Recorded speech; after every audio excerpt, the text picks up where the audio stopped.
Action.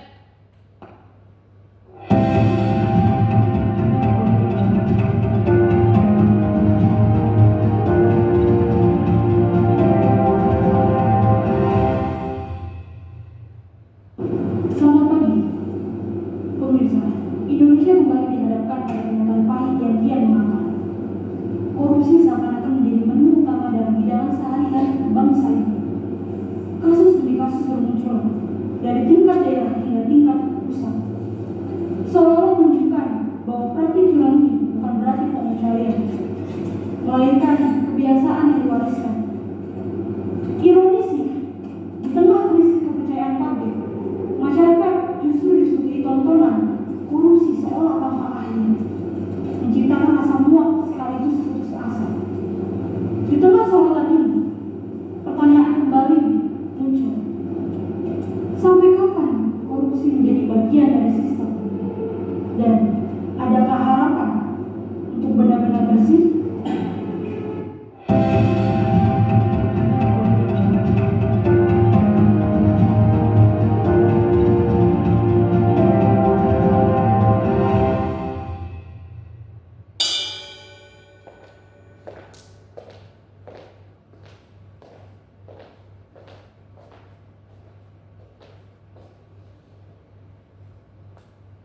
Saya, seorang koruptor kelas kakap, menyerahkan diri dan meminta untuk ditangkap. Di kantor peradilan, terdapat beberapa petugas yang berjaga. Sebagian lagi ngobrol sambil nonton televisi, dan sebagian lagi asik bermain games. Langsung tergeragap kaget.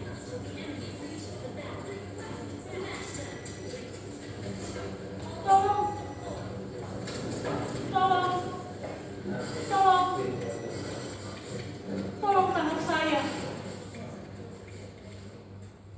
Bukannya menangkap saya, para petugas itu langsung gemeteran dan bertanya, apa tidak salah? Salah? Memang salah kalau saya menjadi koruptor yang baik. Tentu saja, peristiwa itu langsung jadi berita besar. Puluhan wartawan terus berkerumun.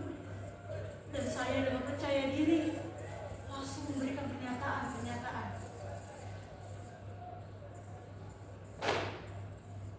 Selamat pagi rekan-rekan media semuanya. Perkenalkan, saya pejabat tinggi dari Kementerian Pendidikan. Nama serta pangkat saya tak perlu saya sebutkan. Oh, nanti teman-teman rekan media akan mengetahui siapa saya sebenarnya. Tapi dalam forum ini, teman-teman rekan media bisa memanggil saya dengan sebutan koruptor yang budiman. Kemunculan saya di depan kalian, saya hanya ingin memberikan contoh kepada rekan koruptor yang lain. Tak baik melarikan diri. Lebih baik duduk tenang di pengadilan. Kalau mau sembunyi, bukankah persembunyian yang aman ada di pengadilan? Kita nggak akan diperlakukan seperti macam maling ayam. Paling ditanya-tanya sedikit, minta bagi hasil korupsi. Tidak ada salahnya kan kalau kita bagi hasil kepada hakim, jaksa, polisi. Anggap aja zakat buat mereka. Lagi pula bukan uang saya. Makanya saya di sini minta untuk diadili. Saya nggak akan membantah. Biarkan itu menjadi urusan para pengacara saya. Karena itu mereka saya bayar. Membuat merasa saya tidak bersalah. Dengan rasa penasaran, salah seorang wartawan menanyakan berkas yang saya bawa.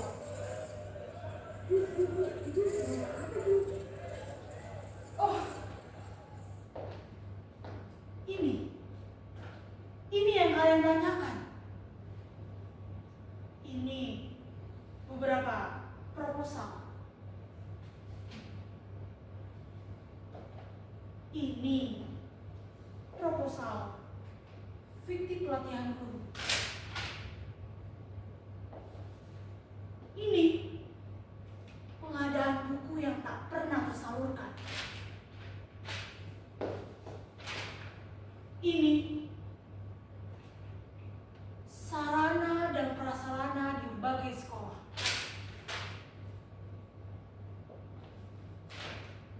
Ini pengadaan laptop dan perangkat di berbagai sekolah. Dan ini beasiswa untuk setiap anak yang berprestasi. Semua proposal masih banyak. Semua datanya ada di proposal ini. Sudah saya susun dengan rapi, lengkap, dan pastinya sudah saya tanda tangani dengan penuh cinta. Lalu dengan bodoh wartawan itu bertanya, Lalu, kenapa ibu melakukan korupsi di satu pendidikan, Bu? begini, sedikit saya jelaskan. Pendidikan itu ladang amal, dan namanya ladang itu luas sekali. Masa sih saya hanya mengambil sebiji saja? Pastinya saya akan memanfaatkan itu sebanyak-banyaknya. Kalau perlu, saya panen semuanya. Tapi saya tidak hanya memanen, saya juga menanam. Contoh, saya menyediakan akomodasi perpustakaan keliling. Saya yang membangun yayasan pendidikan. Dan saya yang menyediakan internet gratis. Dan saya juga yang menyalurkan sertifikasi guru. Itu kan namanya bukan korupsi, tapi ladang amal. Lalu, ibu tidak membantah kalau ibu koruptor kakak? Begini, saya hanya ingin meluruskan anggapan kalian yang keliru. Yang menyatakan koruptor macam saya tak lebih benar bangsa tak berguna. Koruptor macam saya jelas aset bangsa, karena kamilah yang menggerakkan roda perekonomian. Dan dengan korupsi, uang jadi terdistribusi dengan baik, terjadi pemerataan seperti pembangunan, dan korupsi terjadi di segala bidang. Wartawan-wartawan tak bergeming menanyakan tingkah mahasiswa yang terus berdemonstrasi meminta seluruh koruptor dipenjarakan.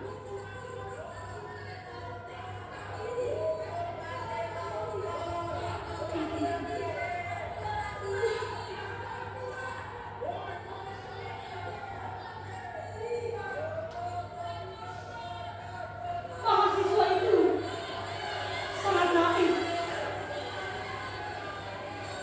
Nanti malah repot. Mesti banyak banget penjara. Karena kan 70% warga Indonesia pasti akan masuk penjara. Bukankah itu hanya memberatkan uang anggaran belanja negara? Percayalah, memenjarakan koruptor itu lebih tinggi dibandingkan dana subsidi BBM yang dialokasikan untuk pemerataan kemiskinan. Dan memenjarakan koruptor itu jelas kontraproduktif bagi keuangan negara. Daripada uangnya dihambur-hamburkan untuk membangun penjara, lebih baik uangnya saya korupsi.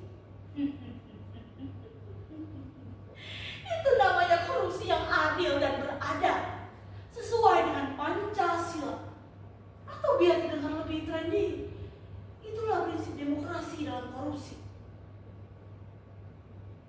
Dalam demokrasi, mesti ada distribusi kekuasaan yang sama antara eksekutif, legislatif, dan yudikatif. Korupsi yang terdistribusi memiliki keuntungan dan kesempatan yang sama. Jadi, menjarakan koruptor itu berbahaya karena bisa mengundang keonaran para demonstran bayaran. Wartawan-wartawan semakin riuh, terus mendesak ingin maju. Para cepat tanggap, membiarkanku tidak terlalu didesak. Tapi suasana kian damai. Seketika para demonstran muncul, berteriak menghujat. Tapi kini saya dikawal para aparat tetap tenang.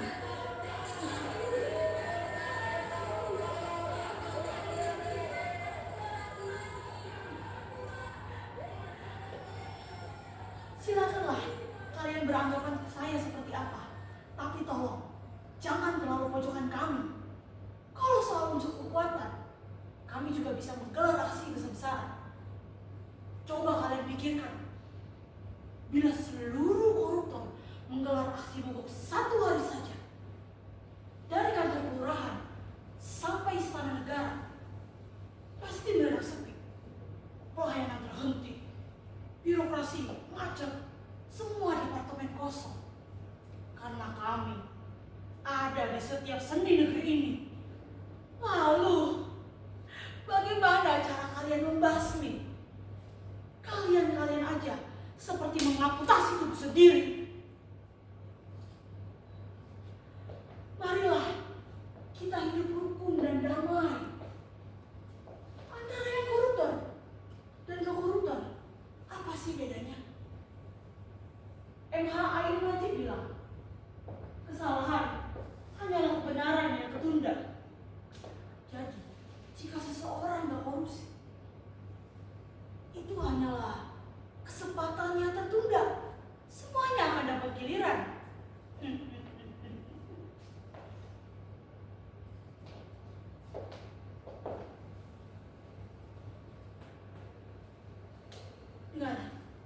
Dengar saya. Saya tidak malu mengakui bahwa saya adalah seorang koruptor. Saya malah bangga bahwa saya adalah seorang koruptor. Seperti terlepas beban hidup saya jauh lebih rileks. Dan pastinya, saya siap dihukum dengan cara yang sebenar-benarnya. Seluruh negeri geger. Sebagian menghujat saya. Demonstran menentangnya digelar. Tapi sebagian juga ada yang memuja kejujuran saya. Walhasil, nama saya melambung tinggi. Saya banyak diundang di stasiun TV nasional. Tapi karena itu, para pakar memandang sinis, menganggap saya mencari sensasi murahan. Selamat malam pemirsa. Kembali lagi bersama saya dalam program Suara Negeri.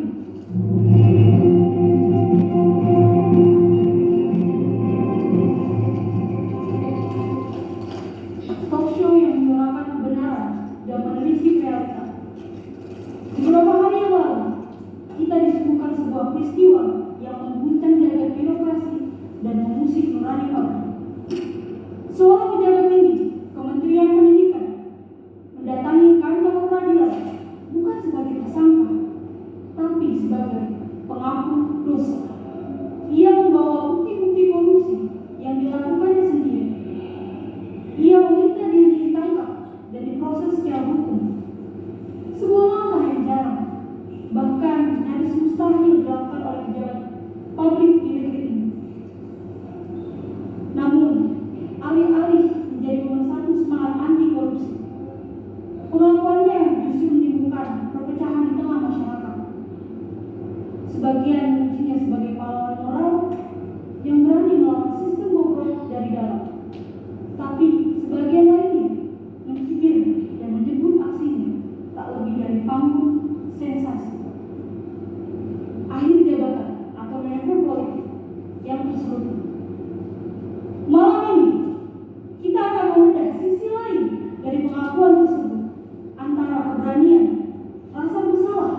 bisa menjadi seorang yang budiman.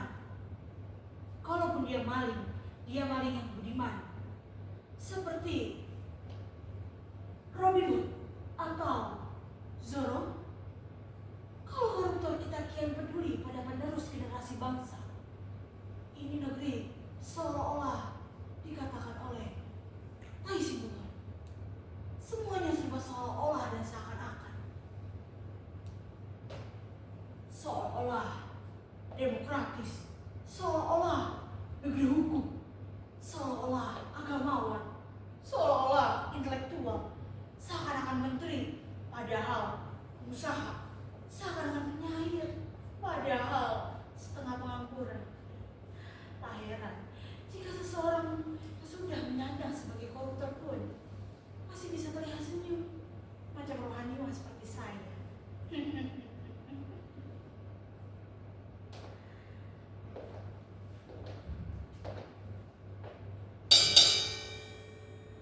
Anda sangat berlebihan.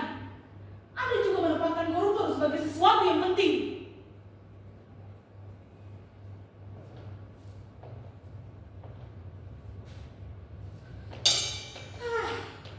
Sudahlah. Mulai saat ini, kita lebih menghargai koruptor sebagai pahlawan tanpa tanda jasa. Anggap aja, ini proses evolusi untuk menghasilkan pembuahan. Munculnya penerus koruptor yang lebih bertanggung jawab terhadap nasib bangsanya.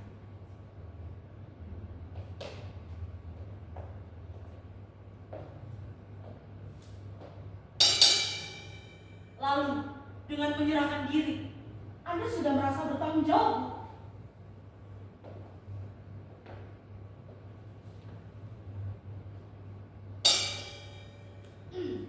Jujur saja, saya capek jadi buronan. Itu sangat merendahkan martabat saya. Saya seperti sekelas patroli atau buzzer. Lebih baik saya istirahat nyaman di dalam penjara, ketemu koruptor kolega yang lainnya, saling kumpul, berbagi pengalaman. Korupsi tidak korupsi, asal kumpul. Hanya saja saya heran kepada aparat-aparat kita. Kenapa mereka masih suka menangkap koruptor macam saya? Ketika saya datang, mereka malah sembunyi. Ada yang mereka percaya bahwa koruptor macam saya memang aset bangsa yang harus dilindungi. Ketika saya sudah di dalam penjara pun, saya masih bisa melakukan aktivitas korupsi itu dengan baik dan benar, serta secara murni dan konsekuen.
Pemirsa, kami baru saja menerima kabar terbaru yang menggemparkan jalan hukum Indonesia.